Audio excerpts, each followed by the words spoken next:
পরের জন্মে প্রিয়াঙ্কাকে বিয়ে করতে চান এবং প্রিয়াঙ্কার স্বামী হতে চান জনপ্রিয় অভিনেতা শাহরুখ খান। বলিউড বাদশাহ শাহরুখ খান বরাবরই তার রসবোধ দিয়ে ভক্তদের হৃদয় মুগ্ধ করেছে। একবার এক টেলিভিশন অনুষ্ঠানে হাস্যরস ছলেই জানালেন পরের জন্মে তিনি নিক জোনাস হতে চান। ভারতের একটি জনপ্রিয় টিভি শোতে অংশ নিয়েছিলেন শাহরুখ খান। সেখানে উপস্থাপক তাকে মজার একটি বিষয়ে প্রশ্ন করেন।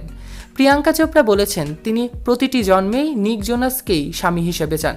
আপনি পরের জন্মে কী হতে চান? এই প্রশ্নের মুহূর্তেই হেসে ওঠেন শাহরুখ এবং মজার ছলে বলেন, আমি নিক জোনাস হতে চাই পরের জন্মে। তার এমন উত্তরে সেখানে হাসিতে ফেটে পড়ে স্ত্রী গৌরী খান। পাশেই ছিলেন প্রিয়াঙ্কা চোপড়া, তিনিও হেসে প্রতিক্রিয়া জানান। শাহরুখের এই মন্তব্য সামাজিক যোগাযোগ মাধ্যমে শুরু হয়েছে নতুন আলোচনার ঝড়। কেউ বলছেন বাদশা তো রসিকতার রাজাও, কেউ আবার বলছে শাহরুখ বরাবরই এমন মজা করেন।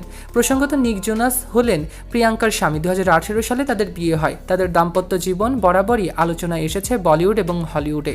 সৈকত আহমেদ নূর, সেলিব্রিটি লাইফলাইন।